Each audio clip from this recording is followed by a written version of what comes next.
আসসালামু আলাইকুম প্রিয় কৃষক দর্শকবৃন্দ। আপনারা অনেকেই টমেটো চারা নিয়ে ভাবতেছেন, টমেটো চারা রোপণ করবেন। এই সময় টমেটোর নিয়ে দুইটা বিষয় চিন্তা, যে গ্রাফটিং করবেন নাকি গ্রাফটিং ছাড়া করবেন। দুইটা বিষয়।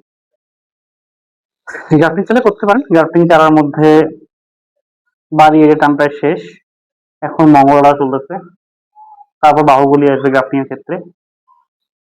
তো গ্রাফটিং এর দামটা অনেক বেশি থাকে। গ্রাফটিং আসলে ভালো, কারণ গ্রাফটিং এর যেহেতু শিকড়টা থাকে হচ্ছে বেগুনের, আর উপরটা একটা টমেটো থাকে, সেক্ষেত্রে দেখা যাচ্ছে যে গ্রাফটিং এর টেকসই যোগ্যতা আসলে বেশি, তো দামটা অনেক বেশি হয়।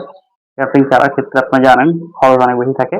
তো গ্রাফটিং ছাড়াও চাইলে আপনি টমেটো লাগাইতে পারেন ওই গাছগুলো। মোটামুটি এখনকার যদি গ্রাফটিং ছাড়া লাগান সেক্ষেত্রে আপনারা লাগাইতে পারেন TM1220, খুব ভালো একটা জাত, লম্বা সেটের।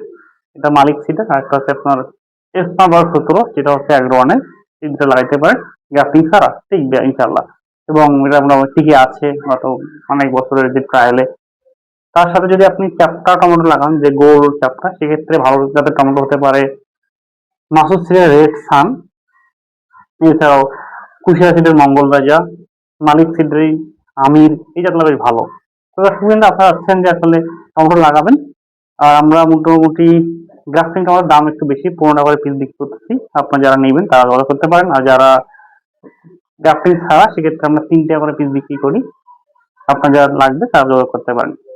অবশ্যই পেমেন্ট হওয়ার আগে, পেমেন্টের পরে দেন আমরা আসলে তারা দিয়ে থাকে।